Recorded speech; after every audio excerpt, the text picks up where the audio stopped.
കൃപയുടെ വാസസ്ഥലം കൃപാസനം.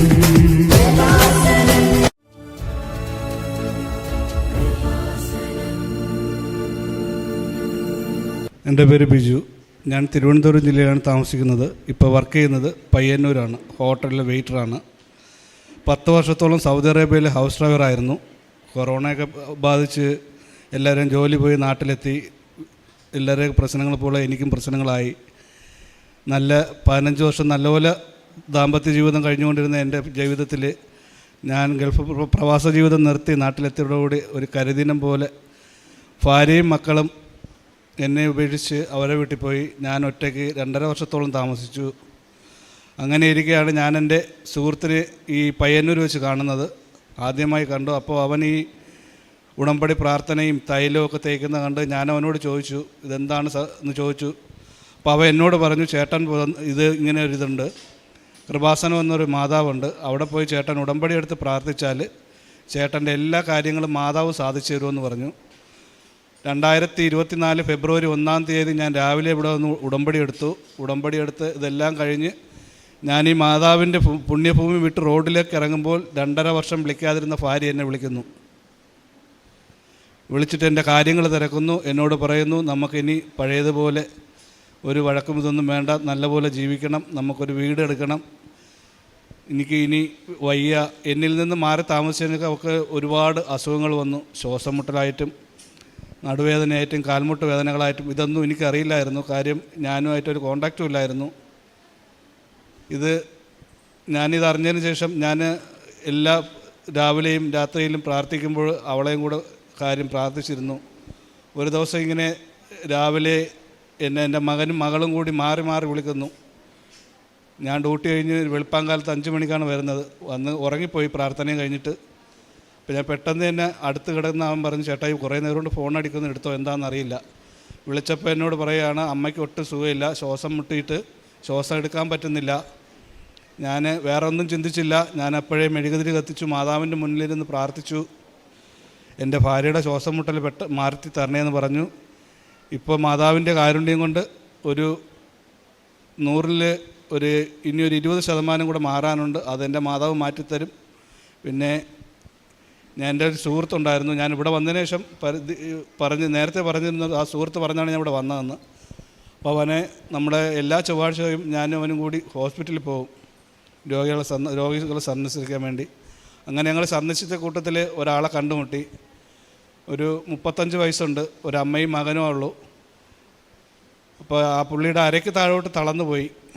ആ കിടന്നിട്ട് മുതുകിൽ വ്രണങ്ങളായി. അത് വേറൊരു ഭാഗത്ത്, കാല് രണ്ടും അനങ്ങാത്ത വേറൊരു ഭാഗത്ത് അമ്മ മാത്രമേ ഉള്ളൂ.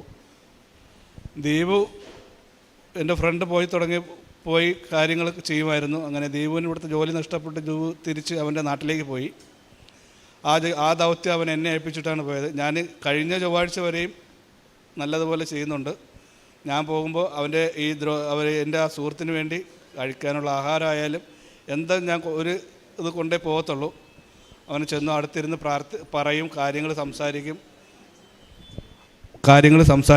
അത് കഴിഞ്ഞ് ഈ തൈലം ഞാൻ ഒരു ദിവസം അവൻ്റെ കാലിൽ തേക്കട്ടെ എന്ന് ചോദിച്ചു. അപ്പോൾ അവൻ്റെ അമ്മ പറഞ്ഞു, മോനെ ധൈര്യമായിട്ട് തേച്ചോ എന്ന് പറഞ്ഞു. പിറ്റേ ചൊവ്വാഴ്ച ഞാൻ ചെന്നപ്പോൾ എന്നോട് ചോദിച്ചു, മകനെ ആ തൈലം എനിക്ക് തരുമെന്ന് ചോദിച്ചു. ഞാൻ പറഞ്ഞു, അമ്മ അങ്ങനെ അത് തരാൻ പറ്റത്തില്ല. കൃപാസനം പള്ളിയിൽ പോയിട്ട് അമ്മ ഒരു ഉടമ്പടി എടുക്കണം മകന് വേണ്ടി. അപ്പോഴവിടെ നിന്ന് ഇതെല്ലാം കിട്ടും, അപ്പോഴേ ചെയ്യാമെന്ന് പറഞ്ഞു. ഇന്നും ഞാനിവിടെ വരുമ്പോൾ എന്നെ വിളിച്ചിരുന്നു. ഞാൻ പറഞ്ഞു, ഞാൻ കൃപാസനത്തിലോട്ട് പോവുകയാണ്, പക്ഷെ അമ്മയ്ക്ക് വരാൻ കഴിയില്ല. കാരണം ആ മകനെ നോക്കാൻ അമ്മ മാത്രമേ ഉള്ളൂ. അരയ്ക്ക് താഴെ തളർന്നുപോയി, വ്രണമുണ്ട്. ഇപ്പോൾ ആ വ്രണം ഏകദേശം ഒരു 90% ഒക്കെ കുറഞ്ഞു.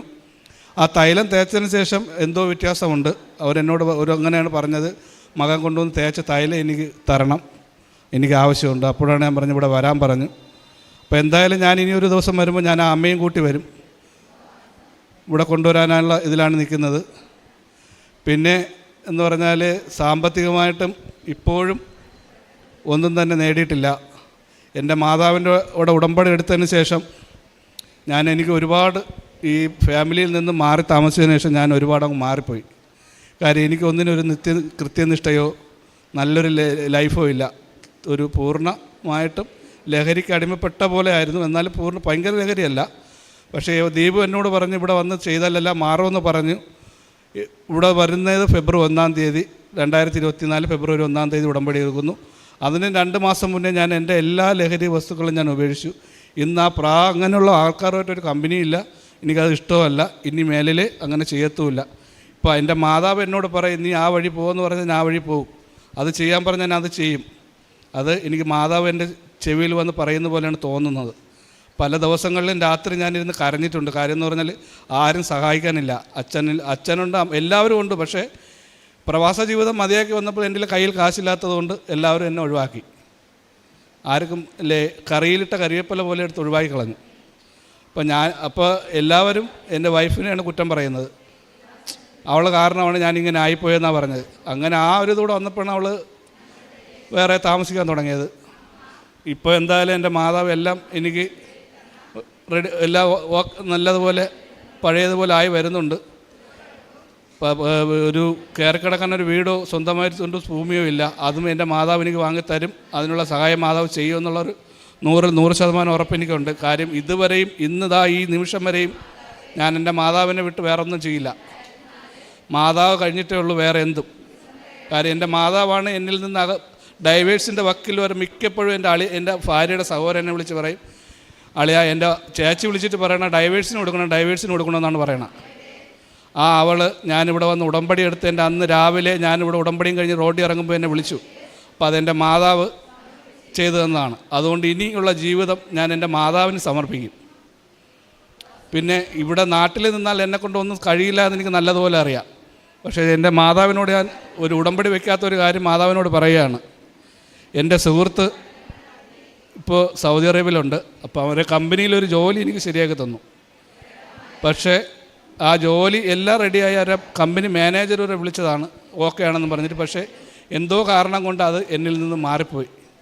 ആ ഇതെല്ലാം മാറ്റി ആ വിസ എനിക്ക് തരുമെന്ന് എൻ്റെ മാതാവിനോട് ഞാൻ ചോദിക്കുകയാണ്. അമ്മയുടെ അടുത്ത് മകൻ ചോദിക്കുന്ന പോലെ പറയാമെന്ന്.